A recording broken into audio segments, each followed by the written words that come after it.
ఎందుకంటే హిందుత్వ party BJP party 6 మంది హిందువులు చనిపోతే 60 మంది గాయపడితే మన చిన్నమ్మ నోట్లోంచి ఒక్క మాట రాలేదు. ఎవరు దీనికి కారణమో వాళ్ళ మీద క్రిమినల్ కేసులు పెట్టాలని డిమాండ్ చేయడానికి చిన్నమ్మకు నోరు రాలేదు. అనవసర విషయాలప్పుడు మాత్రం ఎంత నోరేసుకొని వస్తుందో మనం చూసాం. మొన్న విజయవాడలో కూడా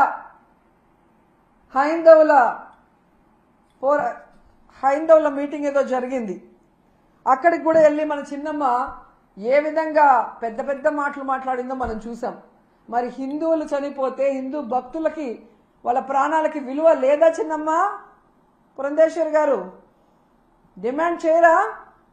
మోడీ గారికి చెప్పండి, ఎవరు తప్పు చేశారో వాళ్ళ మీద క్రిమినల్ కేసులు పెట్టి లోపలేయమని చెప్పండి.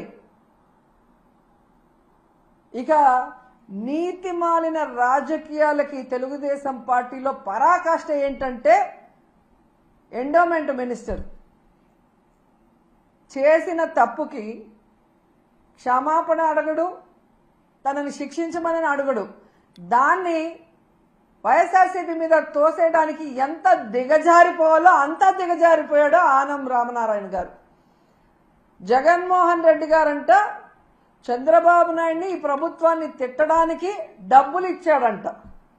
మరి జగన్మోహన్ రెడ్డి గారు హాస్పిటల్కి రాకముందే ఏబిఎన్లో మీ క్లోజ్ ఫ్రెండ్ రాధాకృష్ణ గారు ఆయన ఛానల్లోనే ఎన్ని బూతులు తిట్టారు ఈ ప్రభుత్వాన్ని, ఈ పాలక మండలిని మీరు చూడలేదా? రాధాకృష్ణ గారికి మేము డబ్బులు ఇస్తే తిట్టారా మీ ప్రభుత్వాన్ని? మిమ్మల్ని ఎన్టీవీలో ఎంత ఘోరంగా తిట్టారు ఈ ప్రభుత్వం చేసిన ఏర్పాట్లు కానీ ప్రజల ప్రాణాలు ఎలా తీశారన్న విషయాన్ని. మరి ఎన్టీవీ వాళ్ళకి మేము డబ్బులు ఇస్తే మిమ్మల్ని తిట్టారా? ఇక మీ పసుపు ఛానల్ ఈటీవీ,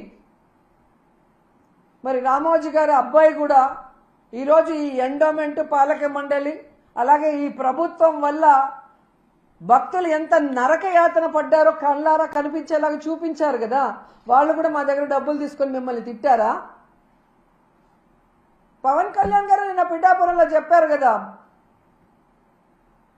ఆ భక్తుల దగ్గరికి వెళ్ళి దెబ్బలు తగిలిన వాళ్ళ దగ్గరికి వెళ్తే వాళ్ళు పడిన బాధ చూస్తే నేను కరిగిపోయాను, నా కళ్ళ నిండా నీళ్లు వచ్చాయని చెప్పారు. ఆయన కూడా మేము డబ్బులు ఇచ్చి మాట్లాడమన్నామా? ఏం మాట్లాడుతున్నారు ఆనం రామనారాయణ గారు? మీ సీనియారిటీ ఎంత? ఆ సీనియారిటీతో మీరు ఇక్కడికి వచ్చి కూర్చొని భక్తులకు అన్ని సౌకర్యాలు కల్పించి సేఫ్గా వాళ్ళకి దర్శనం చేసి పంపించాల్సింది పోయి ఇంత దిగజారుడుతనంగా మీరు మాట్లాడటం నిజంగా సిగ్గుచేటని కూడా ఈ సందర్భంగా తెలియజేసుకుంటున్నా.